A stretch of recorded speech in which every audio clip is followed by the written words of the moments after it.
Tonight, the blizzard battering parts of the west right now with snow totals set to top 10 feet. The unrelenting snow creating dangerous whiteout conditions as the storm stretches from California to Colorado. 100 miles of this highway shut down, cars abandoned, snow drifts almost burying homes. It kind of felt like we were swimming through the snow. And now another storm right behind it. The strongest words yet from the White House ramping up pressure on Israel and Hamas.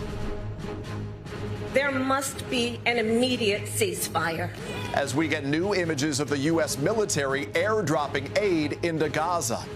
Reversing course, Nikki Haley tells our Kristen Welker that she may not support Donald Trump in the general election. And tomorrow, the Supreme Court will likely decide whether Mr. Trump can be kept off the Colorado ballot. The University of Florida fires all its diversity, equity, and inclusion staff as diversity programs face new backlash across the country. The first American woman to brave the nearly impossible round-the-world solo sailing competition. How she's already endured rough seas like this. This is NBC Nightly News. Good evening. I'm Peter Alexander. Tonight, the most powerful blizzard of the season is still pounding parts of California and the Mountain West, where wind gusts topped 190 miles an hour, and snow totals there could reach upwards of 10 feet when all is said and done. Long stretches of major highways are shut down to avoid spinouts and collisions. And tonight, avalanche warnings remain in place. And check this out. This is the weekend scene in Salt Lake City where a Major League Soccer game went on despite the punishing storm and below freezing temperatures. The visiting coach there calling it an absolute disgrace. There is a brief lull forecast for tomorrow, but then a new system packing another foot of snow is expected. And we begin tonight with the very latest on the historic blizzard with NBC's Steve Patterson near Lake Tahoe. Steve? Peter, the hope is that we are finally in the last gasp of this storm, which is little relief, frankly, to residents that are dealing with stuff like this. I mean, look at this. This is a 10-foot snowdrift in somebody's front yard. But despite that, the danger remains where it always has been on the roads. Tonight, the storm of the season, slamming wave after wave of wind-driven snow on the Mountain West. Earlier today, an avalanche crashed down on several cars south of Lake Tahoe. Thankfully, no one was hurt. The snow spawning life-threatening whiteout conditions on the roads. The region's major thoroughfare, Interstate 80, still shut down indefinitely for miles. Video from Saturday shows semis completely stranded. Massive snow throwers brought in to clear the roads, while huge tow trucks pull stuck tractor trailers out of drifts piled up to the windows. This is one of the exit ramps to Interstate 80, shut down now for days for about 100 miles. Crews say it is simply too dangerous. You got crews, of course, and trucks that are being allowed to come through to try to get supplies or, of course, authorities trying to move people away. But for everybody else, it's a no-go. The region's rare blizzard warning, originally set to expire today, now extended to midnight, bringing snow totals anywhere from 5 to 10 feet in some areas. And even more high up in the peaks. Down mountain, the dig out is at several ski resorts. Madison Condon works at Palisades Ski Resort, but says she hasn't left her home in days. With this amount of snow, the high winds, low visibility, the roads are not necessarily safe everywhere to drive on. Right now, our resort is closed. Our operations team, they've been working around the clock since the storm has hit. For Andy and Maya Elsmore, it's been a surreal experience. I saw some of the video that I think you sent from the road. Tell me what that experience of driving through that was like. I thought we were going to get us stuck a few times. It kind of felt like we were swimming through the snow almost. Back now with Steve. And Steve, people there are only going to get a short break before more snow arrives. Peter, almost as soon as this system moves out, another smaller system moves in, which means within a day or two, some of these communities could see an additional 1 to 2 feet on top of what is already, obviously, an impossible amount of snow. Peter?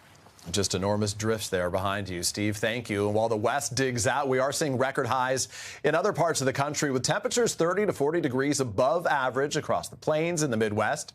We saw record highs today in New York and Connecticut, and those above average temperatures are expected to stick around for much of this week. Now to the war in the Middle East and some of the toughest words yet from the White House toward Israel and Hamas. Vice President Kamala Harris tonight calling for an immediate ceasefire, ramping up pressure on both sides to accept a deal to pause the fighting in Gaza. Ali Rafa has the very latest. Tonight, the Biden administration's sharpest criticism yet of Israel's handling of its war with Hamas. What we are seeing every day in Gaza is devastating. Vice President Kamala Harris today in Selma, Alabama, laying the blame for Palestinians' desperation in part on Israel. As I have said many times, too many innocent Palestinians have been killed. Harris doubling down on the administration's calls for a pause in fighting to allow for the release of hostages and more humanitarian aid into Gaza. There must be an immediate ceasefire for at least the next 6 weeks, which is what is currently on the table. Her comments come as ceasefire talks kicked off in Cairo today between Hamas officials and mediators who discussed the framework of a 6-week deal. U.S. officials saying Israel has more or less accepted if Hamas agrees to release sick, elderly, and women hostages. The war has slowly become a political vulnerability for President Biden as he runs for re-election and faces growing pressure from within his own party and even campaign. The policy of bear-hugging Netanyahu has not worked. And tonight, we're also getting new images of the first American airdrop of food relief into Gaza on Saturday. The huge pallets with nearly 40,000 ready-to-eat meals loaded up inside C-130s, then rolled out the back. Crowds gathered on the ground, swelling as they wait for them to land one by one. And Ali joins us now from the North Lawn at the White House. Ali, do we know when more U.S. aid will go to Gaza? Well, officials won't say when the next airdrops will be, but they're pushing the Israelis to open more land routes while also exploring the option of delivering aid by sea. Peter? Ali Rafa with the latest from the White House tonight. Ali, thank you. And now to politics and the battle for the Republican nomination. Just 2 days until Super Tuesday, and tonight former President Trump is inching closer to securing that rematch with President Biden, but he still needs to overcome new divisions within his own party. Ali Vitale reports from the campaign trail in Dallas. What a great crowd. Thank you. The final sprint to Super Tuesday. Now let's talk about what you need to do on Tuesday. And what could be Nikki Haley's final stand. Yes, I'm going to keep on fighting. I need you to go Tuesday and vote. On the trail today in Vermont and Maine, 2 of the 15 states set to vote Tuesday when more than 800 delegates will be doled out. Next up, as you know, Super Tuesday. It comes after yet another sweep for Donald Trump, who notched caucus wins in Idaho and Missouri this weekend. Now barreling into Tuesday with his mind already on a general election rematch. And this November, Virginia is going to tell crooked Joe Biden, you're fired, you're fired, get out of here. And glancing blows at his sole GOP rival, Haley. You know who Bird Brain is, right, Nikki? Haley, for her part, reversing course on Meet the Press, now saying she may not keep a pledge she took to support the eventual Republican nominee. I think I'll make what decision I want to make. And Trump saying at his rally he doesn't want moderate Republican voters in his party. We're getting rid of the Romneys of the world. But Trump also stumbling at times. Did you just see Maduro, Venezuela? Mispronouncing Venezuela and seeming to say Barack Obama is the current president, not Biden. And Putin, you know, has so little respect for Obama that he's... Still, Super Tuesday all but sure to install Trump as his party's standard bearer once more. Supporting Daddy Trump. Donald Trump. Donald Trump. Even as he escalates and outright lies about immigration. They're pouring into our country in addition to everything else. It's so crazy. Who would want this? Biden's conduct on our border is by any definition a conspiracy to overthrow the United States of America. That's what's happening. And Ali joins us now from Dallas. Ali, we may get that Supreme Court ruling on Mr. Trump's eligibility to be on the ballot tomorrow. Yeah, that's exactly right, Peter. As soon as tomorrow, the Supreme Court might rule on whether or not Trump is booted from the ballot in Colorado. That, of course, a response to his actions on January 6th. But based on oral arguments, it's unlikely the Supreme Court will keep him off the ballot there. Colorado, one of those states set to vote on Tuesday. Peter? Ali Vitale, thank you so much. And by the way, join us for full coverage of Super Tuesday on our streaming network, NBC News Now, and right here on your NBC station. At the University of Florida, cutting its entire staff dedicated diversity on campus, why other colleges are now looking to do the same.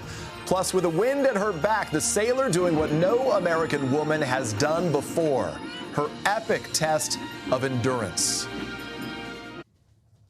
We're back now with controversy on campus at the University of Florida after the school eliminated all diversity, equity, and inclusion positions due to a new state law, a new state rule that prohibits those programs. And now other states may soon follow suit. Our Marissa Parra is there. The University of Florida slashing all diversity, equity, and inclusion roles across campus. Quite disappointed by it. I think that the university administration has let us down in this regard. The school announcing it will reallocate the $5 million initially used for DEI expenses, adding it will also eliminate roughly 30 jobs. I've seen people saying, you know, thank God we can save $5 million a year. And then I've seen other people saying, you know, this is like horrible. The school's director of African American Studies says this decision goes much further than the university. So there might be a long-term impact in terms of recruiting high-end talent based on the fear that, you know, this state isn't welcoming to diversity and inclusion. The University of Florida joining other schools in the state that have also cut their DEI programs. This has basically been used as a veneer to impose an ideological agenda. All of this comes nearly a year after Governor Ron DeSantis signed a law banning Florida's public universities from spending federal and state money on DEI initiatives. DeSantis reacting to the Gainesville University's decision, tweeting, "Florida is where DEI goes to die." But critics of his say they think the push to end DEI comes from a fundamental misunderstanding on what DEI really is. Governor DeSantis sees DEI as toxic. People love to think that DEI is only for African Americans, which is not true. It also applies to white women, Asian Americans, LGBTQ, disability students. An NBC News analysis shows GOP lawmakers across more than 30 states have introduced measures to either limit or eliminate DEI initiatives altogether during this legislative session alone. In Texas, a sweeping new ban on DEI across all state universities took effect at the start of the new year. While the future is unclear how many other GOP-led states will follow suit, one thing is certain: the battle for control over higher ed just beginning. Marissa Parra, NBC News, Gainesville, Florida. And we're back in a moment with a history-making journey for this sailor who is breaking barriers at sea. Now to an incredible story about history at sea. This week, the first American woman is set to complete a solo sailing race around the entire globe. Our Emily Aketa caught up with her from the mid-Atlantic about her thrilling but treacherous journey.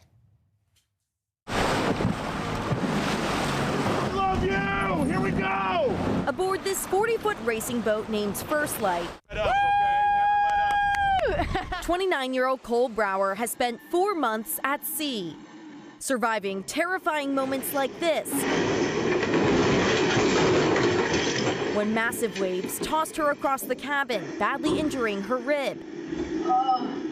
All this is just some sailing solution. She even put in her own IV when dehydration took hold. As I said, pretty big waves. And now she's closing in on becoming the first American woman to race nonstop around the world alone, competing in the Global Solo Challenge. She's the only woman and the youngest of the 16 skippers who started the race last year. More than half already dropped out. She zoomed with us from the middle of the Atlantic. You wear so many hats on this journey.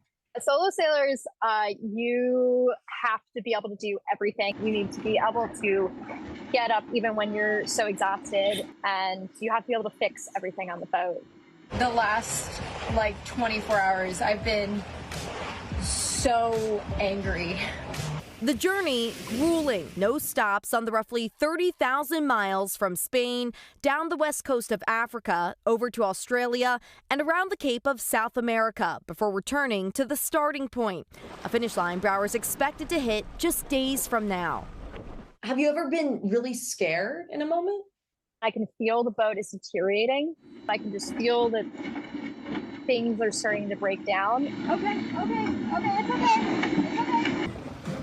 For the 100-pound powerhouse from New York, sailing is a career she's been chasing since college. I push so much harder when someone's like, no, you can't do that. And I'm like, well, okay, watch me. An attitude she hopes will inspire young girls in a male-dominated sport. It would be amazing if there was just one other girl that saw me and said, oh, I can do that too. One woman now navigating a new chapter in history. Emily Ikeda, NBC News. Just a few more days to go. When we come back, there is good news tonight about this boy's red carpet moment and the teacher who helped make it happen. If you hadn't noticed, Mason is a very happy. There is good news tonight about how one person can make a difference by helping to deliver a dream. And sometimes all it takes is a pair of scissors and a big heart. Growing up in California, Claire Hall always knew what she wanted to be. My original dream was to be a hairstylist to the stars of Hollywood. She graduated from cosmetology school, but then life took a turn in a different direction. I am a proud teacher, and I teach special education. So what we're going to do today... In her first year at Acalanes High School outside San Francisco, all right, are you ready? Claire met Mason Zollner. Oh my gosh, he's a doll. What does this say? Funny and sweet. Kangaroo? How do you know that says kangaroo? But he also has his own challenges. Mace. Like his mom Karen says, sitting still for a haircut. What was it like when you were in charge of the haircuts? There was no style. It just was always a little bit traumatizing for him. He didn't want to go to a barber. But when Mason got invited to a celebration for students with special needs, okay, you ready? Karen knew she needed help, and Miss Hall was ready to step in. I was ready. I was like, that's my guy. Mason, can you come up? Let's get your haircut. Oh, Mason. So she turned it into a lesson about life skills. All right, so I'm going to use the clipper on Mason. Trimming Mason's hair in front of the whole class. It was a collision of both of my loves. Then the big night. Ladies and gentlemen, let's give a warm welcome to Mason. Mason is confident as ever, looking like $1 million. He, was strutting down the red carpet in his little tuxedo and his gorgeous new haircut. This was a whole new Mason. You see, what Claire gave Mason was much more than just a haircut. And for Claire, much more than she ever could have imagined. I'm living the dream. They don't have the opportunities that everyone else does. So, excuse me. So, I just to be able to put my love into, Mason for now. Is a dream.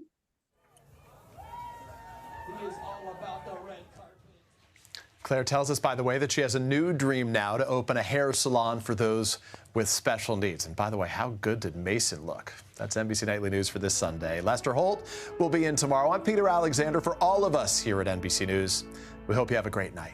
Thanks for watching. Stay updated about breaking news and top stories on the NBC News app or follow us on social media.